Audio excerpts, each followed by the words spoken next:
সকালে ফিরে এলাম বিরতির পর। সীমান্তে উস্কানি দিচ্ছে বাংলাদেশ, ভারতকে পরপর হুমকি দিয়ে যাচ্ছে তারা। কাঁটা তারের ফেন্সিং দিতে বাধা দেওয়া হচ্ছে, আবার অন্যদিকে ভারতীয় হাইকমিশনারকে ডেকে পাঠাচ্ছে বাংলাদেশ, এমনটাই দাবি করেছে বাংলাদেশের সংবাদপত্র যুগান্তর। সীমান্তে কাঁটা তার দেওয়ার ইস্যুতে রবিবারে ঢাকায় নিযুক্ত ভারতীয় হাইকমিশনার প্রণয় বর্মাকে ডাকা হয় বলে দাবি করছে সেদেশের সংবাদপত্র। যুগান্তর পত্রিকায় দাবি করা হয়েছে, গতকাল স্থানীয় সময় 3টে নাগাদ প্রণয় বর্মাকে বিদেশ মন্ত্রকে ঢুকতে দেখা গিয়েছে। বাংলাদেশের স্বরাষ্ট্র মন্ত্রকের উপদেষ্টা জাহাঙ্গীর আলম চৌধুরী বলেছেন, কোন বিরূপ ঘটনা যাতে না ঘটে সেই বার্তা দিতে ভারতীয় হাইকমিশনারকে ডাকা হচ্ছে।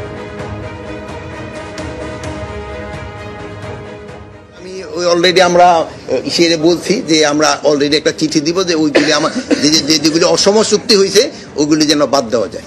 এই জন্য যেন অকারেন্স না ঘটে, এই জন্য তো আজকে ফরেন মিনিস্ট্রিতে বলা হয়েছে, গতকাল ফরেন অ্যাডভাইজার আজকে ইসেরে ডেকে ফরেন সেক্রেটারি অথবা ফরেন অ্যাডভাইজার ইন্ডিয়ান হাই কমিশনারকে ডেকে বলবে। কাঁটা তারের বেড়া যখন আমরা একবার করেছি,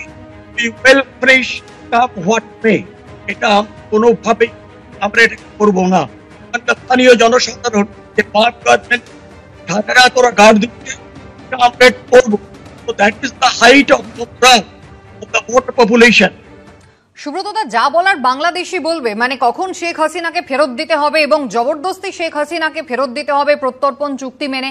তার পাশাপাশি কাঁটা তারের বেড়া বিএসএফ দিতে পারবে না, দিলে ওখান থেকে তারা আগ্নেয়াস্ত্র নিয়ে হামলা চালাবে, প্রাণে মেরে দেওয়া হবে, যখন তখন এখান থেকে শ্রমিকদের তুলে নিয়ে যাওয়া হবে, রাতভর অত্যাচার করা হবে, সবটাই বাংলাদেশ বলবে। গরুচোর ছাড়া বাকি কাউকে নাকি তারা অ্যালাউ করবে না। তাদের স্বরাষ্ট্র দপ্তর থেকে এমন কথা বলা হচ্ছে, ভারতবর্ষ কি শুধু শুনবে?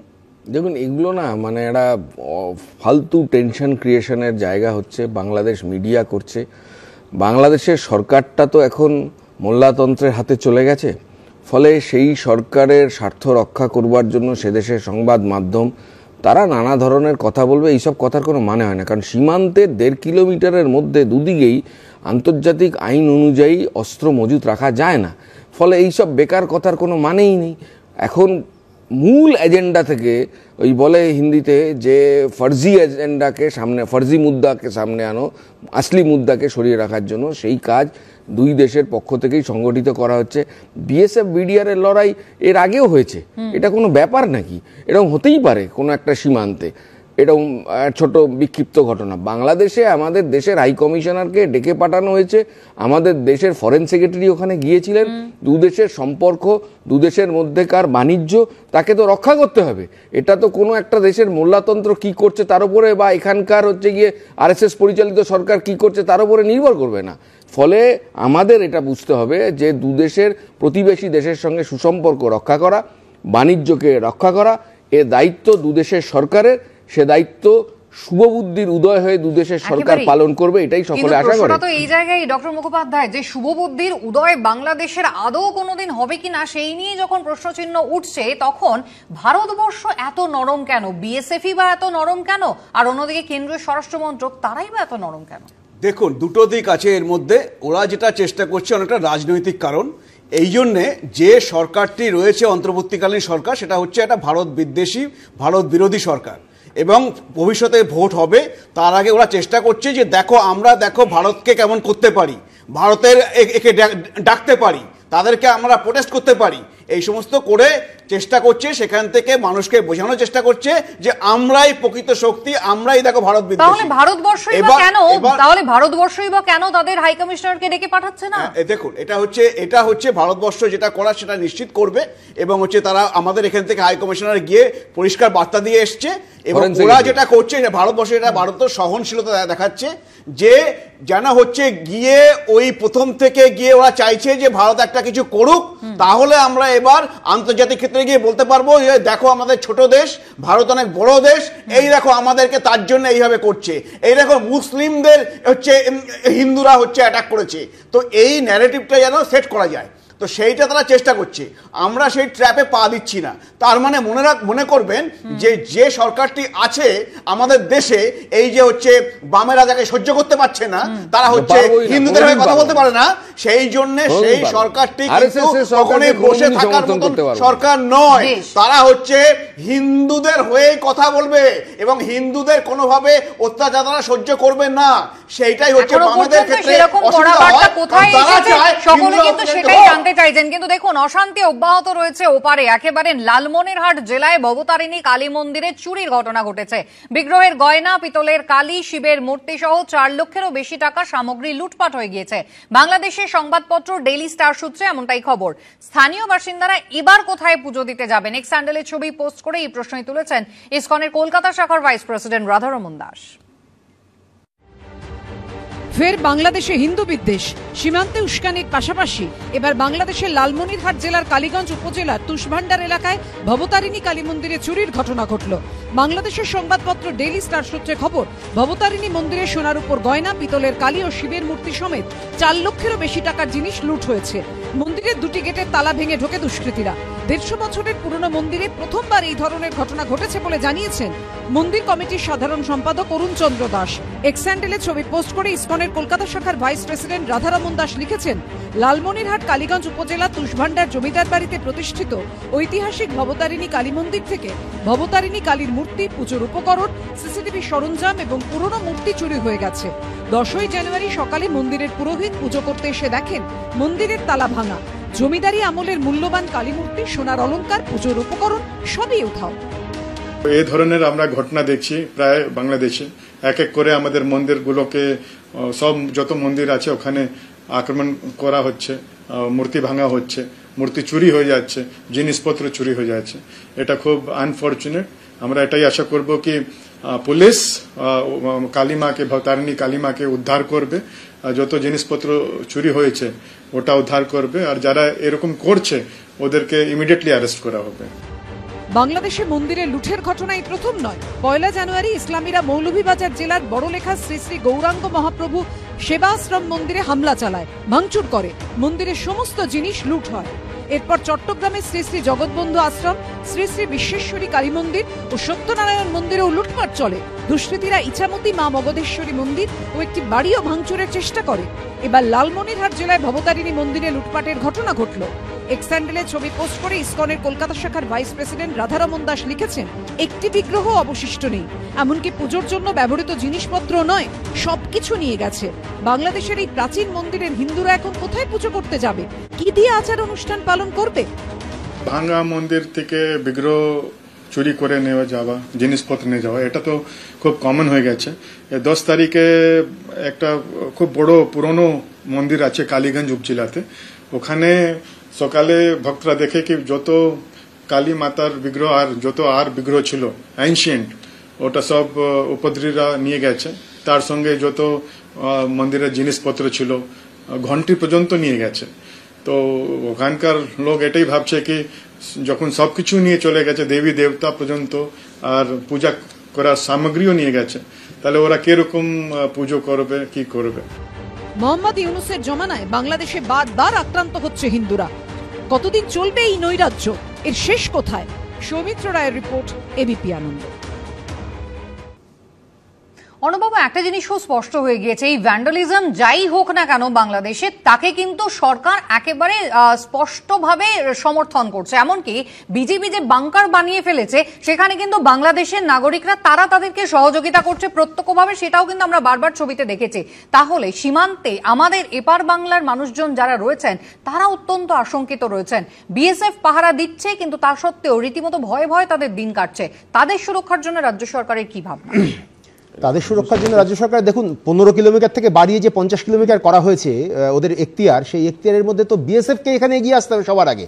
কিন্তু আমরা দেখতে পাচ্ছি বহু জায়গায় বিএসএফ এর পাশাপাশি দেখা যাচ্ছে যে সাধারণ মানুষ গিয়ে ফেন্সিং এর কাজ করছে, এরকম আমরা দেখতে পাচ্ছি, আপনারাই দেখাচ্ছেন এরকম। আর আমি প্রথমে একটু মনে করে দিই, তন্ময়দা যেটা বললেন যে এটা হিন্দুদের দেশ, প্রথম কথা এটা হিন্দুদের দেশ নয়, এটা সকলের দেশ। প্রথমে মনে রাখুন, এটা ভারতবর্ষ সকলের দেশ, হিন্দুদের দেশ নয়।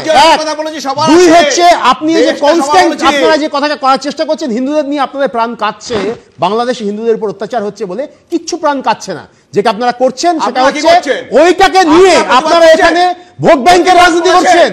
যে ভোট ব্যাংকের রাজনীতি করছেন আপনারা মেরুকরণের রাজনীতি করছেন এই পশ্চিমবাংলা। ওটা নিয়ে যদি সত্যি সত্যি আপনাদের চিন্তা থাকতো তাহলে আপনারা আরো কড়া কোনো পদক্ষেপ নিতেন। যেটা করতেন সেটা হচ্ছে এই যে দুই দেশের মধ্যে যে দ্বিপাক্ষিক সম্পর্ক, আপনাদের জয়শঙ্কর বলেছেন দ্বিপাক্ষিক সম্পর্ক একই থাকবে, কিছু চেঞ্জ হবে না। এটা পুরোটাই দায়িত্ব হচ্ছে সেন্ট্রাল গভর্নমেন্টের। একটা ছোট ইনফরমেশন যোগ করে দিই, বিজেপি কিন্তু বারবার অভিযোগ করছে যে একেবারে রোহিঙ্গাদের অনুপ্রবেশে কিন্তু তৃণমূল সরকারের প্রত্যক্ষ মদত রয়েছে। দিল্লি থেকে কতজন রোহিঙ্গা ধরা পড়েছে, কর্ণাটক থেকে কতজন রোহিঙ্গা ধরা পড়েছে, কতজন রোহিঙ্গা ধরা পড়েছে, শুধু পশ্চিমবঙ্গ থেকে ঢোকেনি, আসাম থেকে ঢুকেছে। লাস্ট যে 19 জন ধরা পড়েছিল, দিল্লিতে, তারা বলেছে একবার থামাই এখনো পর্যন্ত সুব্রতদা একবার থামাই, আস্তে একবার সুব্রতদা, বাংলাদেশ থেকে যতজন অনুপ্রবেশকারী ধরা পড়েছে তাদের মধ্যে বেশিরভাগেরই কিন্তু একেবারে কলকাতা থেকে সমস্ত কাগজপত্র নথিপত্র তৈরি হয়েছে, সেই প্রমাণ কিন্তু ইতিমধ্যেই মিলেছে এবং সেখানে একেবারে বাংলা ভাষী পুলিশ তারা নিয়োগ করেছে, জানিয়ে কিন্তু ইতিমধ্যেই রাজ্য সরকারের অন্দর থেকে ক্ষোভ প্রকাশ হয়েছে। দেখুন, আমি একটু বলে নি। আমি প্রথম কথা বলছি, এই মেকলিগঞ্জের বর্ডারে যে গন্ডগোলটা হচ্ছে বারবার দেখানো হচ্ছে, আচ্ছা মেকলিগঞ্জের বর্ডারে যে মানুষরা এপারে আমাদের দেশের দিকে থাকেন তারা সবাই কি ধর্মে হিন্দু? আপনি খুঁজে পাবেন না। ফলে এই হিন্দু মুসলমানের ন্যারেটিভটা বন্ধ হোক, এক। 2 নম্বর কথা হচ্ছে, দেখুন ওইখানে বাংলাদেশে মন্দিরে যে চুরির ঘটনা ঘটেছে ভয়ঙ্কর খারাপ, খুবই খারাপ, নিন্দনীয়। আসলে এই যে নিন্দনীয় কাজ, ওই কাজে আমাদের দেশে উৎসাহিত হচ্ছে কারা? Majority communalism. এইটাই হচ্ছে সমস্যা এখানে। দাঁড়ান না, আপনি বলবেন, আমি বলিনি। এখানেই আমি বলছি যে বাংলাদেশে মেজরিটি কমিউনালিজমের যে ভ্যান্ডালিজম, তার সঙ্গে আমাদের দেশের মেজরিটি কমিউনালিজম যাতে ভ্যান্ডালিজম করতে পারে তাকে উৎসাহিত করা হচ্ছে, এক। 2 নম্বর কথা হচ্ছে যে দেখুন, এই যে পশ্চিম বাংলা থেকে এই জাল করা হচ্ছে, ধরা পড়ছে, এগুলো তো আমরা অনেক আগে থেকে দেখছি। রাজ্যের সরকারের এখানে দায় আছে। দেখুন 2009 সালে এখান থেকে রাজ্যের শাসক দল, তাদের একজন সাংসদ ছিল ইমরান, সেটা নিয়ে হোম মিনিস্ট্রির অবজেকশন ছিল যে সিমির সঙ্গে যোগাযোগ আছে। 2014 সালে বোধহয় খাগড়াগড়, সেখানে পুলিশের অতি সক্রিয়তা। এইগুলোতে আসলে এই যে কভার করবার চেষ্টা করা হচ্ছে, এটা দিয়ে একটা জিনিস সামনে চলে আসছে যে পশ্চিমবাংলাকে লঞ্চ প্যাড হিসেবে ব্যবহার করার যে সুযোগ এই ইনফিল্ট্রেটররা নিচ্ছে, সেইটা সুযোগ করে দিচ্ছে রাজ্য সরকার। কাছে আসছি, তবে তার আগে মেখলিগঞ্জের প্রসঙ্গ যখন তুললেন সুব্রত বাবু, একবার আপনাদের দেখিয়ে দিই কোচবিহারের মেখলিগঞ্জে সেখানে কিভাবে একেবারে অন্ধকার কুয়াশা, তার মধ্যে বেআইনি অনুপ্রবেশ একেবারে টানা চলছে। দেখুন একবার। একদিকে কোচবিহারের মেখলিগঞ্জ, অন্যদিকে বাংলাদেশের লালমনিরহাট। মেখলিগঞ্জে ভারতীয় ভূখণ্ডেই ঠিকানা বাংলাদেশের লালমনিরহাট জেলার দহগ্রাম অঙ্গারপোতা। সীমান্ত লাগোয়া এই এলাকা কাঁটাতারবিহীন। অভিযোগ, এখানে খোলা সীমান্তে সুযোগ নিয়ে গরু থেকে শুরু করে সবকিছু অবাধে পাচার হয়। ঢুকে পড়ে দুষ্কৃতীরা। মেখলিগঞ্জ মহকুমায় এই 3 বিঘা করিডোর। আমার ডান দিকে যে কাঁটাতারের বেড়া রয়েছে তার ওপারেই কিন্তু বাংলাদেশের মূল ভূখণ্ড। বাঁ দিকে এই করিডোর হয়েই কিন্তু ঠিক পৌঁছে যাওয়া যায় দাহগ্রাম, অঙ্গারপোতা, ছিটমহলে। এই 3 বিঘা এলাকা অত্যন্ত গুরুত্বপূর্ণ। এই 3 বিঘা করিডোর দিয়ে দুষ্কৃতীরা ঢুকে যাচ্ছে দহগ্রাম, অঙ্গরপোতা, ছিটমহলে এবং তারপরেই সেখানে পুরো ফাঁকা সীমান্ত, সেই সুযোগ নিয়ে কিন্তু তারা ভারতে প্রবেশ করে যাচ্ছে। বিএসএফ এর নজরদারি রয়েছে, মানব পাচার, এমন গরু পাচার ইত্যাদি কিন্তু হচ্ছে। কিন্তু দীর্ঘদিনের দাবি যে এই এলাকায় কাঁটাতারের বেড়া দেওয়া হোক। কাঁটাতারের বেড়া তৈরির প্রক্রিয়া ইতিমধ্যেই কিন্তু তারা শুরু করেছে। এই কাঁটাতার তৈরি হয়ে গেলে অনেকটাই কিন্তু নিরাপত্তা সুনিশ্চিত করা যাবে। দ্রুত এই এলাকায় কাঁটাতারের বেড়া তৈরির দাবি জানিয়েছেন গ্রামবাসীরা। রাত্রে 10টা বাজলে এই যে গরু যাওয়া আসা শুরু হয়ে যায়, অনেক সময় আবার লোক পাচার হয়ে যায়। আমরা চাই যে এখানে ব্যারিকেড 0 পয়েন্টে হয় বিশেষ দরকার। যত গরু সব ইন্ডিয়া থেকে যাচ্ছে, বুঝছেন। যখন রাত 10টা হয়ে গেল তখনই আপনার এই যে গরু পাচার শুরু হয়ে গেল। আর এই যে মনে করে যে বিএসএফ, ওরা কত ডিউটি একবে, আর এইদিকে একজন আছে, ওইদিকে একজন, মাঝখান দিয়ে নিয়ে যাচ্ছে। ওদেরকে তো দোষী লাভ নেই, ওদের কত বড় করতে আছে। বিএসএফ এর নজরদারি, বিএসএফ এর উপরে আমরা বেঁচে আছি। যা খাটুনি করতেছে আমরা নিজেও তো বাড়ির থেকে দেখতেছি। ওরা মানে কোনো সময়ও, মানে 5 মিনিটও কোনো সময় মানে আরাম থাকে না। চোখ তো দুইটাই। এখন ওরা কোন দিকে যাচ্ছে আর কমসে কম 2-4 বিঘা মাটি তো মনে করো যে টাওয়ারগুলো আমাদের ফাঁকা আছে, মনে করো যে ওই ফাঁকাটার মধ্যে ফট করে ঢুকে গেল। পার্মানেন্ট যদি এখানে কাঁটাতারের বেড়া হয় তাহলে আমরা এইদিকে বর্ডারে যতগুলো আমরা বাসিন্দার আছি আমরা খুব শান্তিতে থাকবো। গত শুক্রবার বিএসএফ জওয়ানদের সঙ্গে নিয়ে গ্রামবাসীরা নিজেরাই অস্থায়ীভাবে কাঁটাতার লাগানো শুরু করে। তখনই কাজ বন্ধ করতে বলে হুম্বিতম্বি শুরু করে বিজিবি।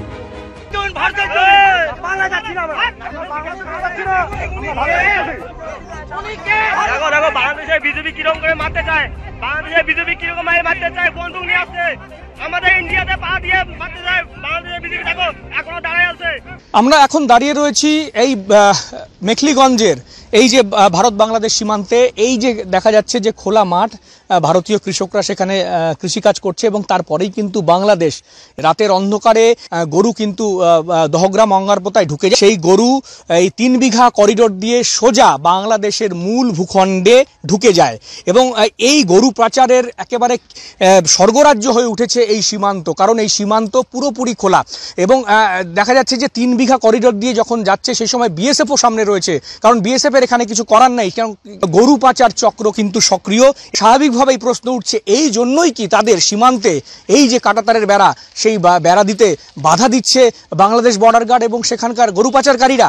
স্বাভাবিকভাবে এই প্রশ্ন উঠছেই। ক্যামেরায় শুভ সাহার সঙ্গে শুভেন্দু ভট্টাচার্য, এবিপি আনন্দ, কোচবিহার। তন্ময়বাবু, বিএসএফ এর সক্রিয়তার প্রশ্নটা এই কারণেই বারবার উঠছে, তার কারণ এই জাল নোট পাচারকারী, মানব পাচার বলুন, আর এই সমস্তর পিছনে এই যে সাদ রাডির মতন লোকজন বা জাভেদ আহমেদের মতন লোকজন, নূর ইসলামের মতো লোকজন যে অবাধে ঢুকে পড়ছে, সেটাকে নিয়ন্ত্রণ করা। হ্যাঁ, দেখুন, এটা গ্রামের মানুষ বললেন, কিন্তু তাদের বিএসএফ এর উপরে পুরোপুরি ভরসা রয়েছে এবং বিএসএফ খুব ভালো কাজ করছে, তারা সেটা বললেন। এবার আপনি দেখুন 2014 সালের পরে 2015 সালে আমাদের এখানে বৈঠক হয়েছে এই মুখ্য সচিবের সাথে এবং এই ল্যান্ড নিয়ে আজকে 10 বছর হয়ে গেছে, এখনো রাজ্য সরকার সব জায়গায় ল্যান্ড দেয়নি। কারণ কি? ধরুন হচ্ছে একটা উদাহরণ দেখুন, যদি 10 কিলোমিটার যদি কাঁটাতারে বেড়া দরকার হয়, রাজ্য সরকার 5 কিলোমিটারের জন্য ল্যান্ড অ্যাকোয়ার করেছে, 5 কিলোমিটার করেনি। কারণ ওই 5 কিলোমিটার দিয়ে তারা জানে অনুপ্রবেশটা চলতে পারবে, তাহলে বাংলাদেশের ভোটার হবে, আমাদের ভোটের সুবিধা হবে, আর হচ্ছে গরু পাচার চলতে পারবে।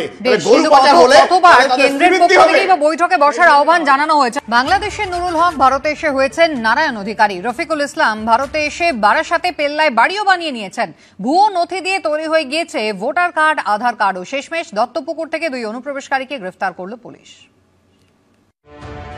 ওপারে নুরুল ইসলাম, এপারে ঢুকে নারায়ণ অধিকারী। বিস্ফোরক, চাঞ্চল্যকর। বেআইনিভাবে ভারতে ঢুকে নাম বদল, তারপর আসল পরিচয়পত্র তৈরি করে পাকাপাকিভাবে এদেশে বসবাসের পরিকল্পনা।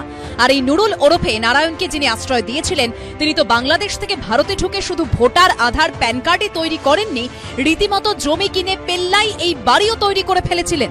কিন্তু এত কিছুর পরেও শেষ রক্ষা হলো না।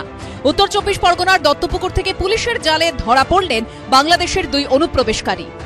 বাংলাদেশের মাদারিহাটের বাসিন্দা রফিকুল ইসলাম। স্থানীয়রা বলছেন বহু বছর ধরে দত্তপুকুরেই রয়েছেন তিনি। স্থানীয়দের কাছে নিজেকে চিকিৎসক বলে পরিচয় দিতেন। পুলিশ সূত্রে খবর, বেআইনিভাবে এদেশে ঢুকে ভুয়ো ভোটার কার্ড, আধার কার্ড, প্যান কার্ড সবই তৈরি করে ফেলেছিলেন তিনি। বারাসাতের কাজীপাড়ায় দোতলা বাড়িও বানিয়ে ফেলেছিলেন। এই রফিকুলের বাড়িতেই প্রায় 3.5 বছর ধরে ভাড়া থাকতেন বাংলাদেশের মুসাপুরের বাসিন্দা নুরুল ইসলাম, যিনি এদেশে ঢুকে নাম বদলে হয়ে গিয়েছিলেন নারায়ণ অধিকারী। সেই নাম নিয়েই রমরমিয়ে চালিয়ে যাচ্ছিলেন মাছের ব্যবসা। এতদিন ধরে নাম পরিচয় ভাঁড়িয়ে 2 অনুপ্রবেশকারী বাস করছেন, তাও কেন কিছুই টের পেল না স্থানীয় প্রশাসন? এই মুহূর্তে আমার কাছে কোনো খবর নেই, কারণ মাছের আড়তে যারা আছে আড়তদার, ওখানে 80টা আড়তদার আছে, আমার ওখানে ইউনিয়ন আছে এবং আড়তদারদের ইউনিয়ন আছে, তাতে এরকম নাম আমি শুনিনি।